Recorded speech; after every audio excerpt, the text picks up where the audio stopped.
Hey guys, what is going on? This is Anthony of Novatech, and today I'm doing a 1 week review on my iPhone 7 Plus. Now, I've had the iPhone for about a week now, and overall, I'm very happy with the phone. I'm glad I'm in the iPhone ecosystem again. Pardon if you hear that, my dog is playing with a toy. But anyways, yeah, I'm glad I'm back in the Apple ecosystem. I had a BlackBerry. This is years ago. Then I swapped to the iPhone, had an iPhone 4, 4S, and I went to the Galaxy Nexus, the Droid Razr, the Galaxy S4. I did those Android phones. And then I went to a iPhone 6 Plus, and then I went to a Galaxy S7 Edge. And I didn't like the S7 Edge. I thought it was, I didn't like the display. I don't really like the super saturated AMOLED screens. Just a personal, preference. And I got I traded it in for the 7 Plus. Now, I picked the jet black color. As you can see, it's a very nice color. I have a screen protector on the back, so you can see it's filled with fingerprints, but there's no scratches except for the bottom here, which is because of the Verizon employee, not me. He actually set this down like that when there was nothing on it and accidentally moved it, which caused the scratches, which really annoyed me. But this phone is hard to get. I had to wait about a month for mine to actually come in. And also, if you were watching my videos in the past, I made a video before the iPhone came out, which has now been deleted because I just think it was very pointless. And the reason why is because I was excited to go for the iPhone launch. I was gonna film it. I was gonna, get the phone, open it there, have a great time.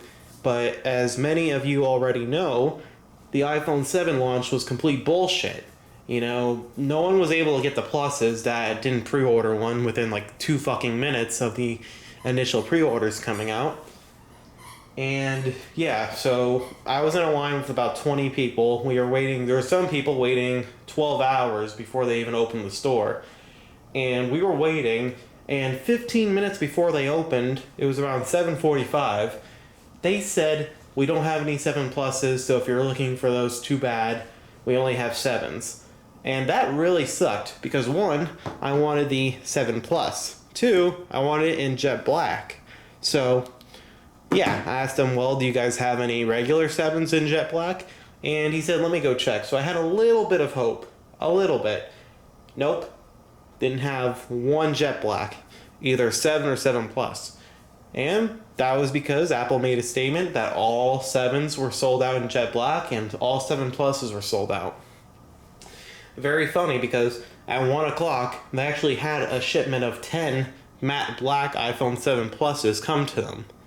How crazy, right? Anyways, after waiting about 2.5 weeks, I actually finally got my phone. So I opened it up, I used it, I had a good time setting it up, restoring from my old iPhone, and now it's all good. The phone itself is, good in my hands. It feels nice, feels really nice actually. The screen I really love. I love that screen. You may think just because it's a 1080p screen doesn't mean it has bad quality. For instance, because it's an IPS LCD screen, it has a 3rd sub-pixel count, which, all LCDs do. AMOLED, they only have a dual sub-pixel count, so it actually looks a little bit worse. So if you had a 1080p AMOLED and a 1080p LCD, the LCD would look better. I'm sorry, but it's just facts. Because of the 3rd sub-pixel, it makes it look better. Now, I have a lot of apps on here. I got iMovie. I'm not really using that at the moment. I'm using I'm not really using any video editing software at the moment. I'm just, filming this on my new Sony camera. Just testing out how everything comes out.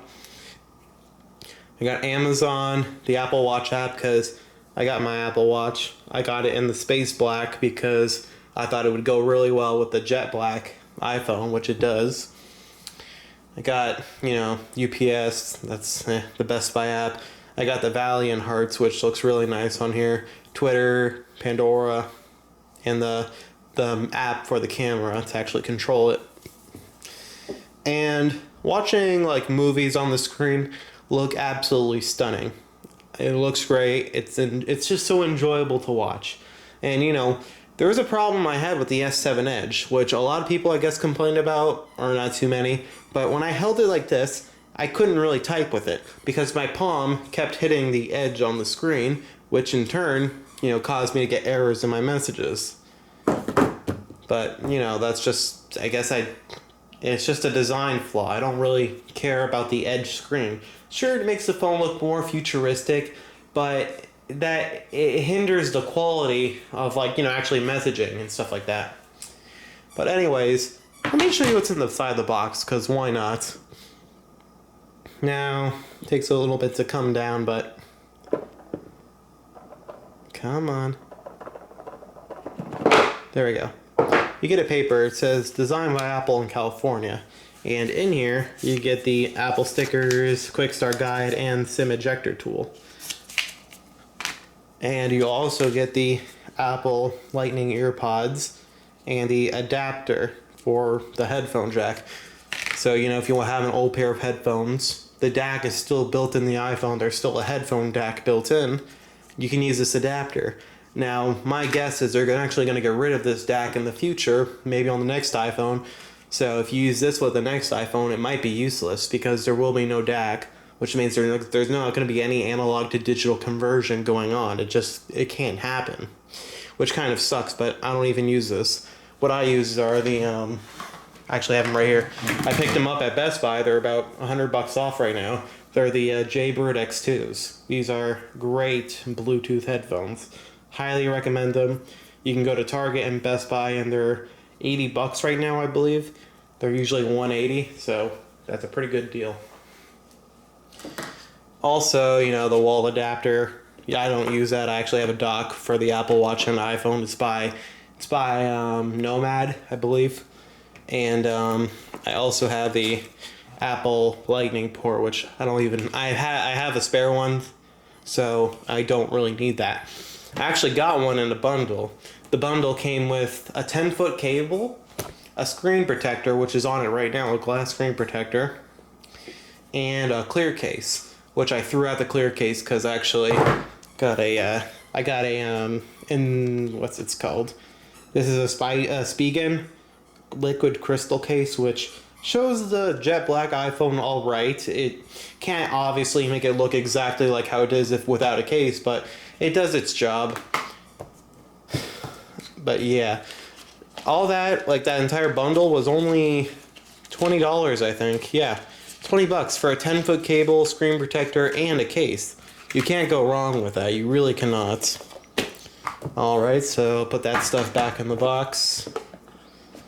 And here's the back of the box just in case. I got the 128 gigabyte version. It's pretty nice. And yeah, I also got my what was it? I forget about that. I also got the back screen protector. This is a Armor Gear, I believe that's what they're called. Or no, Extreme Gear.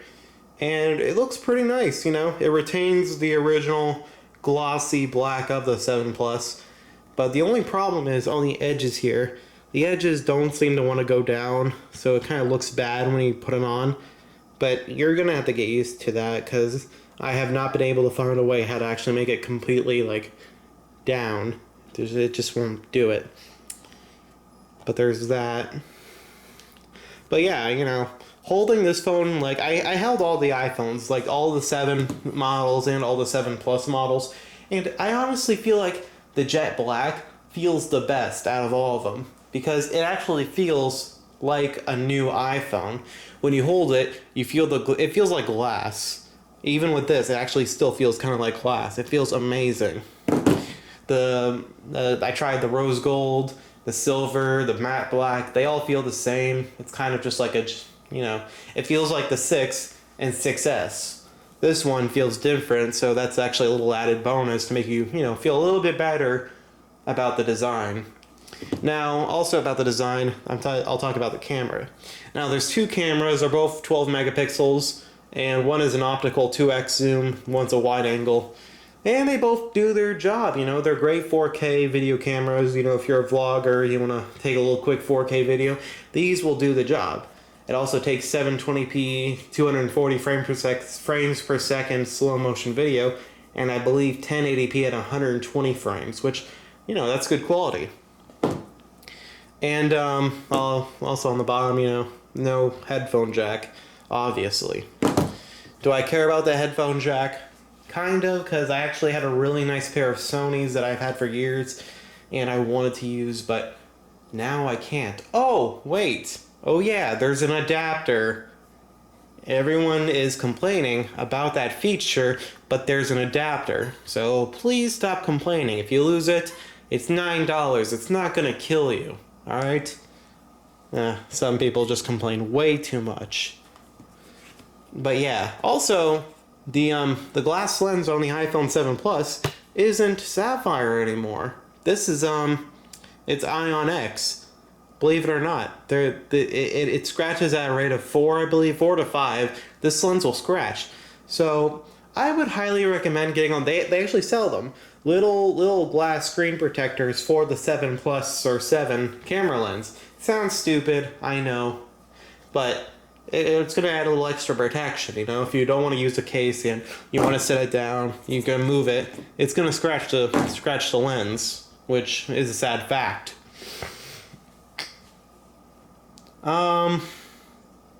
Also, one more thing that I just want to point out with the 7 Plus. 7 Plus, if you have one of these the back screen protectors on here, do not use a blow dryer. Alright, do not use a blow dryer putting this on. Make sure you just take your time, let the liquid work out within 20 minutes, and put it down yourself.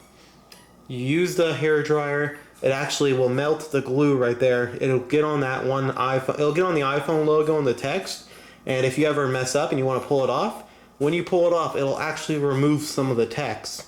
It actually removed a couple of words right there. It actually made it very dim compared to the rest of the writing, but it does happen, and that's because it's not embossed into the iPhone like the other ones are, because this is a jet black finish. It would screw up the entire, you know, it'd look all scratched up if they embossed it in there, so they just have it printed on.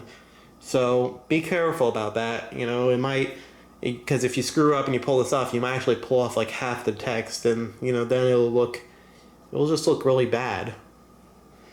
But anyways, anything else really different about the phone? Not really. If you are getting this and you're not interested really in the 256 gig, obviously the 128 gig is the only way to go with Jet Black, because they're making it like a semi-limited edition where this will only come in 128 and 256 gigabytes, you know, while the others come in also a 32 gig, which I would not recommend getting, but there are people who are getting those, which really concerned me. It's like, why? Get the 128. There's not that much different in price. It's like an extra $5 a month if you're paying it. If you're financing it, it's like an extra $5. If you're paying the full price, it's an extra $100. It's not that big of a deal. I bought this unlocked for $969. That's a lot of money, but you know, I got the phone I want, and that's what I'm happy about. You know? Anything else? One more thing. I don't believe they're actually, for the next iPhone, I don't think they're gonna bring this finish back, because this actually has a success rate of 60 to 70% in Apple factories to be qualified as good to sell. 60 to 70%. So that means there's about 30 to 40% that aren't good enough, that go like to re-scrapping and reusing of parts. That's kind of concerning. That'd be a pretty big loss. Well, it's not really a big loss, but it's just a big pain. And yeah, I don't see them doing that for the next iPhone. I don't see them doing it for the new iPads. I don't see them doing it for an iPod or anything. This is, I think, just like one of those iPhone 7 special things. It's a reason for, it's like it's Apple's reason for you to go and buy one of these, you know? Anything else? Also, might as well show you. So this is the Spigen liquid crystal case. You can buy these on Amazon for about $30. They're sold out. Or you can be smart and buy them on eBay for $9, brand new. which is what I did. I bought it from the actual Spigen eBay account. Now, when you put it on, it looks just like that. You know, you gotta push in the sides, make sure it fits in, and that's how it looks. So you see, it doesn't really like show off the jet black as nice as it should. That's really just like a hard plastic case kind of thing, but you do not want to use this with hard plastic at all. You just don't. You always want to use soft plastic so it doesn't scratch. If there's some like sand that gets in there, oh, you're screwed if it's a hard plastic. But anyways, yeah. So that's my little thing about the iPhone. So far, I've been enjoying it. It's been a very good phone. I've been texting, I've been Snapchatting, everything. It doesn't slow down at all. And that's also because of 3 gigabytes of RAM, which are very helpful. And yeah, so far I am really enjoying it. You know, you can't get this kind of enjoyment out of an Android phone in my opinion. But anyways, guys, thank you for watching. I hope you have a good one, and I will see you in the next video. Also, please, this is my first video with using this camera. If it was crappy, I know. I'm sorry. But anyways, have a good one.